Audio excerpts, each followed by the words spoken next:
teladan yang inspiratif. Tumbuh besar dalam masa-masa sulit penjajahan sebelum kemerdekaan, tidak pernah membuat beliau menyerah dalam mencari ilmu. Mengawali pendidikan beliau di sekolah rakyat, kemudian berlanjut ke SMP Negeri 2 Medan dan SMA Negeri 1 Medan. Beliau mendapat gelar cum laude sebagai dokter Fakultas Kedokteran Universitas Sumatera Utara, menjadi dokter spesialis penyakit dalam, dan selanjutnya melanjutkan pendidikan bidang nefrologi dan hemodialisis di Universiteit Leiden, Belanda. Kembali dari Belanda, Profesor Harun merintis pelayanan cuci darah pertama di luar Pulau Jawa, yang kian berkembang seiring waktu.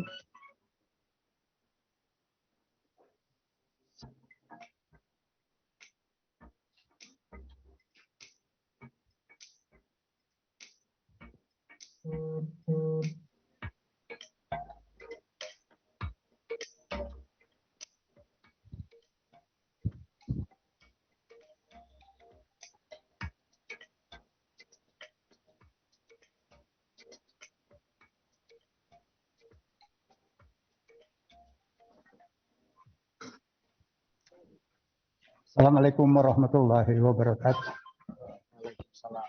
Selamat pagi. Salam sejahtera untuk kita semua. Saya sungguh mendapat kehormatan pagi ini, saya dan keluarga.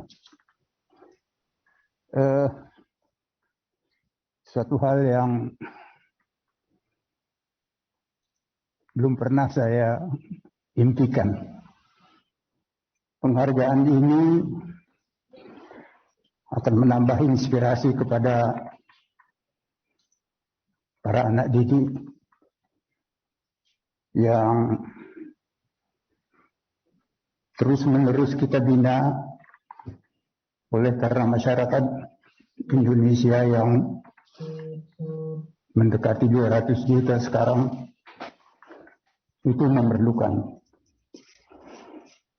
dokter-dokter, tenaga kesehatan yang menguasai ilmunya sampai kepada tingkat yang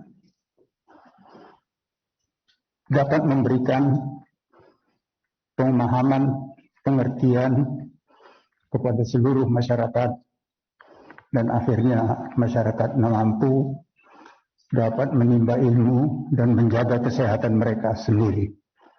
Sehingga dengan demikian tercipta masyarakat yang mandiri, sehat, tentu bermartabat. Dan mudah-mudahan akan membawa kepada kemajuan ilmu untuk kesejahteraan masyarakat kita di Indonesia. Demikian, terima kasih. Billahi taufiq wal hidayah. Wassalamualaikum warahmatullahi wabarakatuh.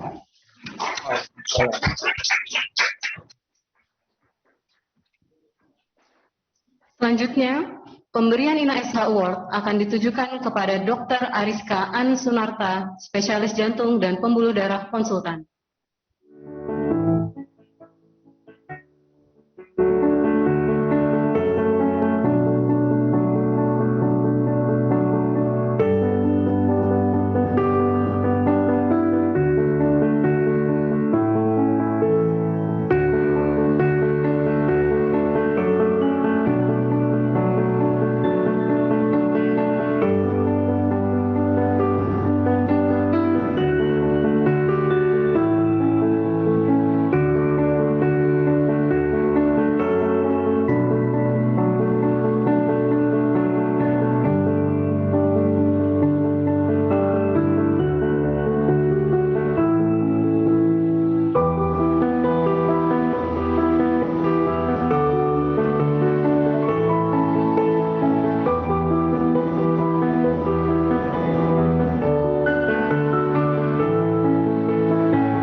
Dengan hormat, kami undang Dr. Ariska Ansunarta, spesialis jantung dan pembuluh darah konsultan, beserta keluarga untuk maju ke depan.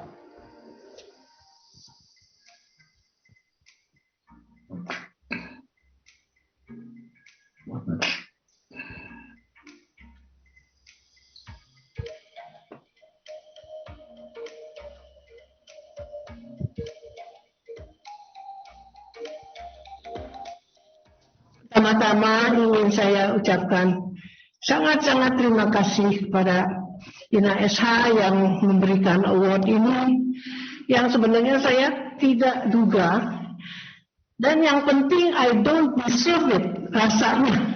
Karena apa? Karena begitu banyak kolega yang juga berjuang untuk Ina SH to stay exist, ya. Akan tetapi yang saya sangat hargai adalah penuh komitmen. Komitmen dengan hipertensi. Dan di samping kerjanya di rumah sakit yang banyak sekali masih aktif, mereka masih tetap ada sesuatu waktu untuk berkumpul. Dan senangnya di Ina SH itu merupakan sesuatu perkumpulan yang dibentuk oleh 3 asosiasi, ginjal, saraf, dan jantung. Dan menurut orang-orang di luar negeri, kita punya kolega-kolega yang sudah mengakui dan mengetahui soal Ina SH ini, dan itu secara internasional. Mereka bilang itu sesuatu lain daripada lain, karena 3 asosiasi dijadikan satu dan bisa beragam. Ragam itu bersama kerjanya. Itu di negara-negara Asia pun nggak mungkin, dan negara Barat juga nggak ada yang begitu. Akan tetapi kita masih tetap eksis, dan itulah harapan saya untuk masa depan. Bukan hanya ilmu aja, akan tetapi kebersamaan itu membuat kerja menjadi senang. Itu yang nomor 1 juga. Ya, jadi menurut saya terima kasih kepada yang muda-muda juga, dan terutama kepada yang senior yang masih tetap memperhatikan juga keadaan Ina SH ini. It's never ending, ya. Kita tuh masih tetap harus berjuang. Siapa tahu prevalensi bisa kita turunkan, dan angka stroke kita bisa turunkan, angka yang cuci ginjal kita bisa turunkan, angka yang sakit jantung kita bisa turunkan dengan kita menurunkan prevalensi hipertensi seperti di Jepang, ya. Tapi itu jarang sekali, ya. Jadi menurut saya itulah merupakan tujuan kita. Terima kasih atas kesempatan ini, dan terima kasih kepada semua yang bisa hadir di sini, terutama yang bisa hadir dan yang secara virtual hadir online. Terima kasih banyak, terima kasih banyak. Terima kasih, dan sekali lagi kami ucapkan selamat untuk Dr. An. Pemberian Ina SH Award berikutnya akan ditujukan kepada Profesor Dr. Teguh Asaat S. Ronokusumo, spesialis saraf konsultan.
Assalamualaikum warahmatullahi wabarakatuh.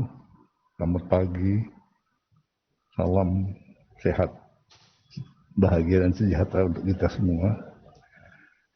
Luar biasa hari ini, saya merasa seperti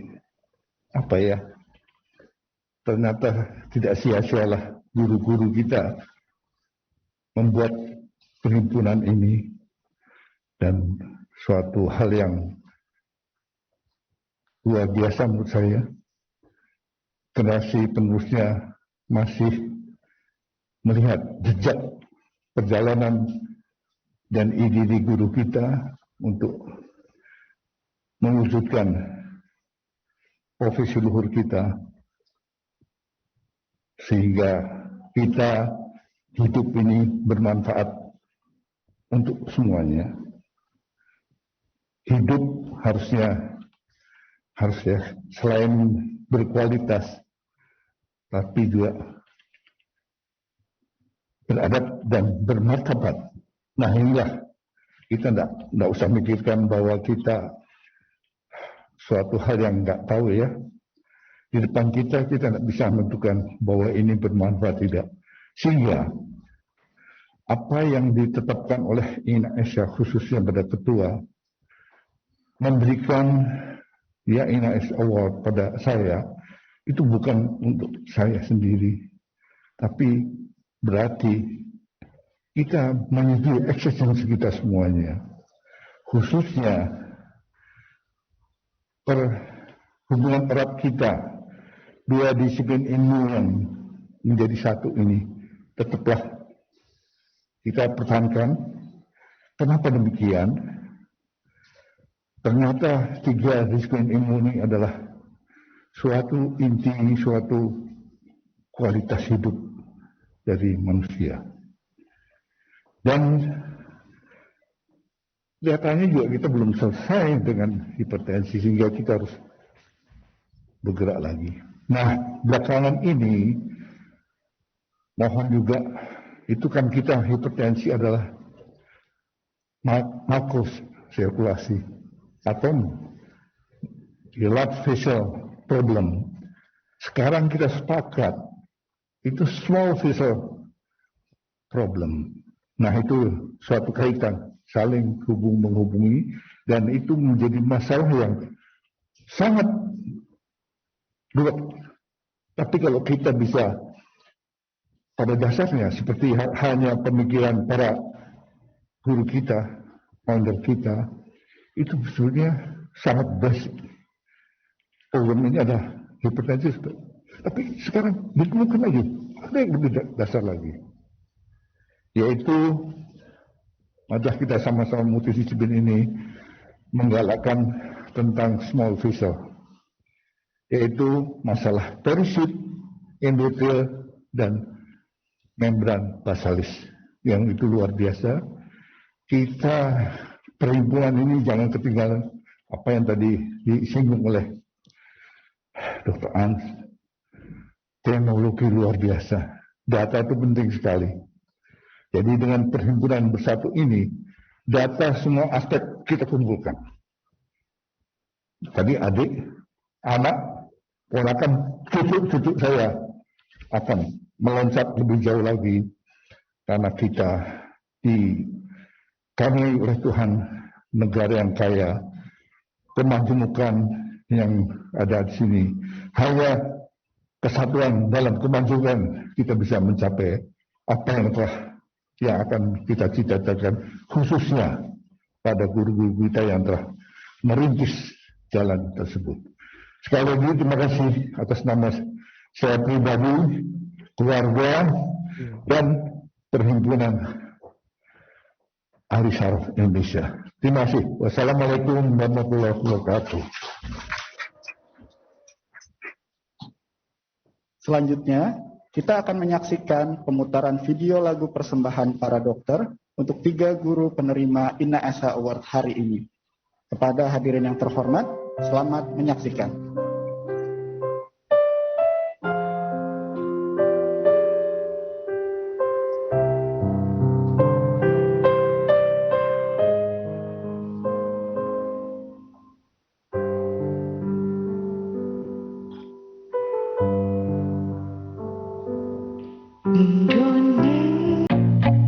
I feel nauseous, believe me. Never had a lot of shit come easy. Had to work hard, struggle just to be me. Had to rise up just so they could see me. Did what I had to do just to feed me, and what was left over I put towards my dreaming. But the only thing in life that has meaning are the things you gotta work for, believe me. Take into your hands a plan, your own hands can land your own brand. And damn, I feel like no one takes accountability. They want the credibility, convincingly unwilling to put in the hours it takes to get some power. Don't be f***ing sour, take a cold shower. Scream until you're louder, work until you're prouder. And f*** all the doubters, they're just your downers. I swear to God they all let me down. I always fought just to wear the crown. I'm off at these fucking clowns who were all taught they deserve.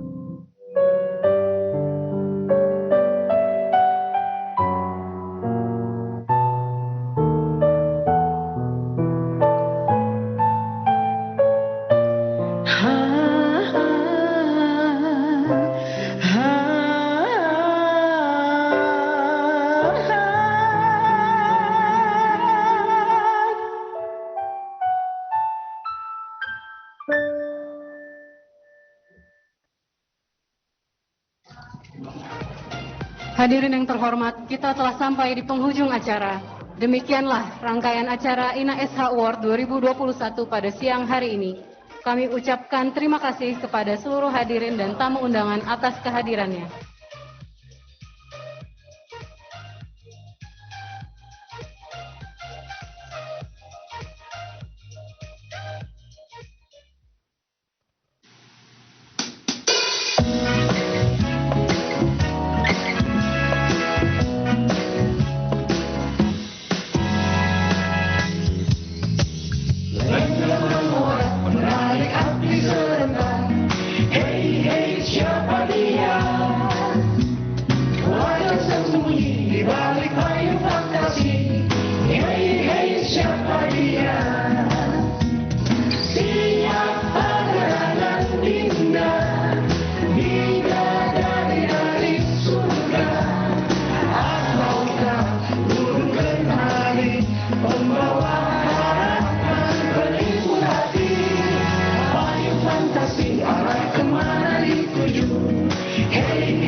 Selamat pagi.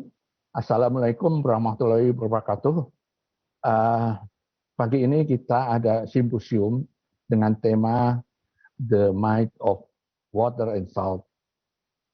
Arti kata yang sebenarnya adalah bagaimana mengatur keseimbangan air dan garam di dalam tubuh untuk penderita hipertensi, penderita gangguan ginjal, dan penderita jantung. Saya adalah moderator, Profesor Hasan Syahrir, neurologis dari FKUSU Medan. Untuk pembicara pertama adalah Dr. Nunuk Mardiana, seorang spesialis penyakit dalam, nefrologis dari FK UNER, akan bicara mengenai dengan judul Love and Hate Between Salt and Hypertension. Saya persilahkan Dr. Nunuk Mardiana untuk tampil ke depan. Saudara sekalian, Assalamualaikum warahmatullahi wabarakatuh. Saya mendapat tugas untuk menyampaikan mengenai love and hate between salt and hypertension. Sebagai mengawali presentasi ini, dapat kami mengingatkan kembali adanya hubungan yang erat antara hipertensi dan asupan natrium sehari-hari, dan ini disupport oleh banyak penelitian. Penurunan asupan natrium tidak hanya akan menurunkan tekanan darah dan insiden hypertension, tetapi juga akan menurunkan morbiditas dan mortalitas dari cardiovascular disease. Regulasi jangka panjang dari tekanan darah sehari-hari sangat berkaitan dengan pengaturan garam dan air.